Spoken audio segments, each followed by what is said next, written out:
ẹ̀kọ́sọ NIN ní yín pẹ̀lú ohun èké glo yín olóbákọ́ lówó bá dé ní. ẹ̀dúró náà báwa ṣe máa so NIN nọ́mbà wa mọ́ òpó ìpè glo line wa. ó simple ìwọ pẹ́sà 109. irú àwa tí a wà ní nọ́mbà ìdánimọ̀ NIN yìí rárá kọ́. ẹ lọ sí ẹ̀ka ilé ìtajà glo kẹ́ ẹ lọ fi orúkọ yín sílẹ̀ níbẹ̀ òun lè bá ṣe lówó bá dé. ẹ dákun ẹ jọ̀wọ́ báwo lèmi náà yóò ṣe jàǹfààní káàdì ìpè $20 ọ̀fẹ́. ṣé ẹ rí àwọn oníbàárà glo tuntun àti àwọn tó ti wà bẹ́ẹ̀ tẹ́lẹ̀tẹ́lẹ̀ ǹjẹ́ ẹ mọ̀ pé gbogbo wa pátápátá òun lọ láǹfààní àti jẹ káàdì. èmi náà mo ti gba $20 náírà.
As 4 traditional rulers in Kwara South received promotion letters, crises rock Odowa monarchy. Victims of flood in Barutin local government area of Kwara State to receive federal government support.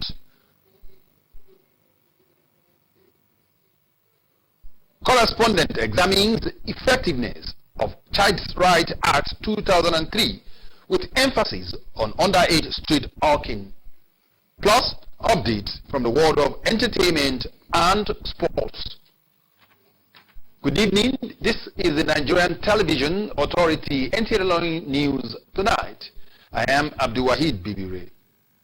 Kwara State government has presented letters of appointment to 4 traditional rulers in the state following the approval of Governor Abdurrahman Abdurazak with a call on the monarch to work for peace and tranquility in their domains.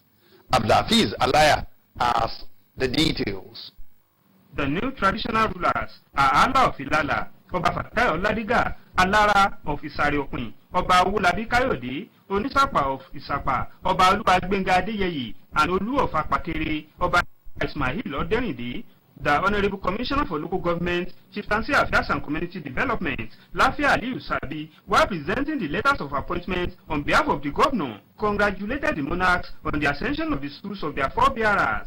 He urged them to foster peaceful coexistence with their subjects and neighboring communities to drive accelerated growth and development in their domains, local government areas, and the state at large. And His Excellency, Alan Abdurrahman Abdurazak, has always accorded due recognition, respect, and support to the traditional rulers since the inception of administration.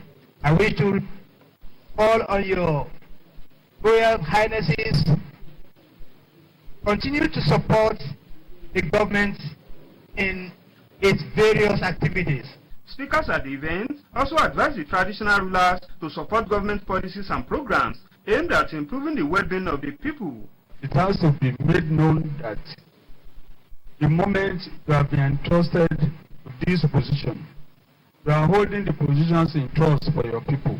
And I want to assure you that we as the people representing in the House of Assembly will continue to give necessary support to our royal fathers, to the party and to the government as a whole.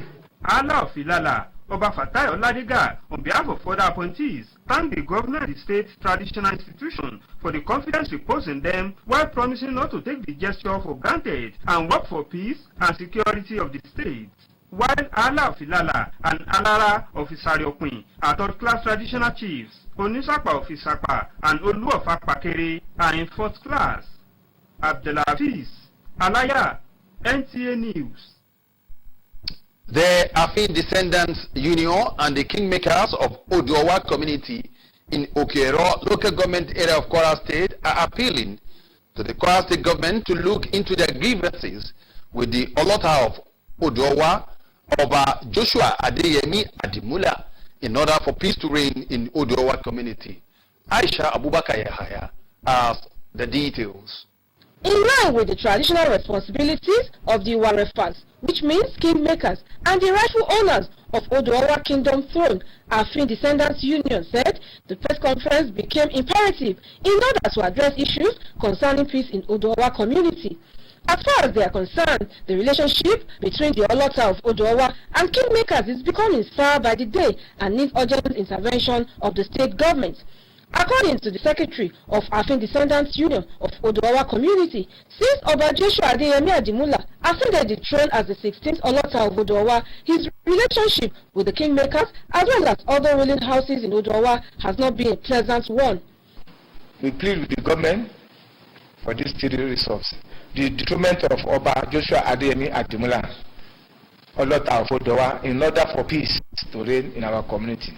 By the personal conversion of Oba Joshua Adeyemi Adimula himself, he has affirmed that he was not the right person for the throne. While we appreciate the concerns of state administration over this crisis, we promise to join hands with all the relevant agencies of government and stakeholders in their efforts to restore peace in our community. Other kingmakers also acknowledged Kwara State government's efforts to resolve the burning issues, but the situation, according to them, is getting worse. The duo of Afin Union and the kingmakers are also bitter over how Oba Joshua Adeyemi Adimula refuses to carry kingmakers along and instead suspended them from all activities concerning Odowa community. Yoruba traditions show clearly that we don't lock the palace. The palace is always open at any time. But our own palace, since its own advent, we have been locking it up. But we do not want a situation where the throne will be degraded. That is why we stood up and told him that he should shape up or ship out. The kingmakers and Afin Descendants Union are constrained to bring their grievances to the public glare with not only the hope that Kwara State government will be fully aware of their pains and predicaments, but also to plead for a permanent end to their enduring challenges in order for the Odowa community to develop, just like every other community in Kwara State. Aisha Abubakar Yahaya, NTA News. The people of Jikanda in Barutin local government area of Kwara State will soon receive federal government intervention in the area of infrastructure and relief materials to cushion the effect of the flood that wreaked havoc in the community. This was affirmed by the lawmaker representing Barutin, Kayama Federal Constituency at the Green Chambers of the National Assembly, Mohammed Omar Bio, while on the spot assessment. Olajide Bello has the details. The flood that occurred on Friday, August 16, 2022 brought Chikanda, a border community with Benin Republic, to spotlight. This incident displaced many residents, destroyed property and farms, and also the bridge linking Nigeria and Benin Republic, cutting off human and economic activities. Benin Republic, on its part, responded swiftly to reconstruct the bridge for human and economic activities to pick up again. The visit of the federal lawmaker, therefore, is not only to bring light at the end of the tunnel to the community, but also facilitate government intervention. is to raise a motion in the floor of the House and request the federal government through the Federal Ministry of Works to construct a befitting longer bridge from the territory of Nigeria to overlap down to the territory of the Republic, much more longer than the one existing now. That is the only solution that will avert the reoccurrence of this kind of flood. Omar Bio promised to move a motion at the Green Chambers to mandate NEMA and relevant authorities to provide adequate relief to victims. The community head of Chikanda, Sunosuru, lauded the lawmaker for the visit as it has given the community a sense of belonging from the federal government. Olajide Bello, NTA News. NTA ILORIN News Tonight continues after the timeout. Looking fresh for your days? Get even fresher with Close Up. New Close Up Triple Fresh formula. It cleans deeply, fights 99% of bacteria, and cools intensely, keeping you protected and fresh. Protected and fresh. Protected and fresh. Take a picture. Protected and fresh. Still fresh, still protected. Feeling good and protected. All day confident, get close. New Close Up Triple Fresh formula. Welcome back. The Child Rights Act 2003 is the law that guarantees the right of all children in Nigeria under the age of 18 years. But how well is the act enforced to protect the right of children against hawking, especially in the face of increase in criminal activities? Again, Olajide Bello takes it up from here. 24 out of the 36 states of Nigeria have adopted the Child Rights Act as a state law, remaining 12 states that are yet to adopt the act. As most schools are on public holidays, children are engaged in different forms of activity. Now, some go for summer lessons, while some resort to street hawking. Has Kwara State domesticated the Child Rights Act? Let's find out. Fortunately, Kwara is one of the states that has domesticated the act in the 16 local government areas. These took me to the Ministry of Women Affairs. Unfortunately, efforts to get information on measures and collaboration to protect and preserve the rights of children under the age of 18 years in the state proved abortive. These did not deter me from seeking the views of an educationist. The effect of hawking on children of school age. They have to make ends meet, and it's only the children that can assist them to hawk their wares, and they also get money to pay their school fees when they resume. The untold economic hardship, according to him, is a major contributor. That's what parents today are doing. They have put their solace on God and the Almighty, that Allah will secure these children, but they have to eat, and in the midst of this nothingness, they must get something. As the children are struggling to make ends meet, how safe are they considering the level of insecurity in the country? And come to think of the insecurity in town, most of these children are so young that when there is crisis or when there is any attack, they hardly know where to go or what to do. So they could be cheaply attacked, and in case of all this kidnapping and all that, so one can not but just advise parents to do whatever it takes them to save those children. A stitch in time, they say, saves 9, and for parents, security experts are of the view that street hawking of underage children should be put to an end with a view to safeguarding and protecting the lives of these future leaders. Olajide Bello, NTA News. Rachel Olaita is standing by for update in the world of entertainment.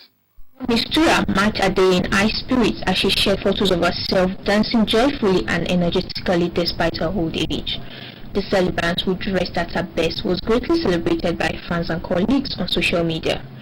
In another development, Nollywood actress Regina Daniels has finally returned to the country after the birth of her second son, Khalif. The new mom welcomed her child abroad, stayed back there for over a month, and even went on vacation with her husband and all her stepchildren. Meanwhile, Nollywood. Kendi Omorosho is also standing by for update in the world of sports. of Nigeria remained in 31st place and unmoved from their position in the latest FIFA men's ranking released on Thursday.